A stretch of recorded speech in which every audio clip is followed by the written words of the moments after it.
Si former Senator Juan Ponce Enrile ay isa sa pinakamatagal at pinakakilalang leader sa kasaysayan ng Pilipinas.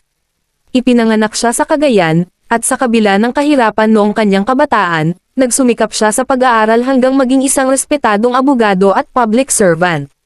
Bilang isang mambabatas, kilala si Enrile sa kanyang talino, tapang, at law expertise. Sa loob ng maraming dekada, naging saksi siya sa mahahalagang yugto ng bansa, mula sa panahon ng martial law hanggang sa EDSA People Power Revolution. Isa siya sa mga personalidad na nagkaroon ng malaking ambag sa pagbabago ng ating pamahalaan at sa pagpapanumbalik ng demokrasya. Hindi may kakaila na ang kanyang karera ay puno ng kontrobersya, pero hindi rin maitatanggi ang kanyang kontribusyon sa batas at pamahalaan. Si Juan Ponce Enrile ay simbolo ng talino, katatagan, at karanasan. Ang kanyang buhay ay paalala na sa kabila ng mga pagsubok at pagbabago, ang tunay na leader ay yung handang maglingkod sa bayan hanggang sa huling sandali. Paalam Manong Johnny Enrile, maraming salamat sa contributions mo sa ating bansa.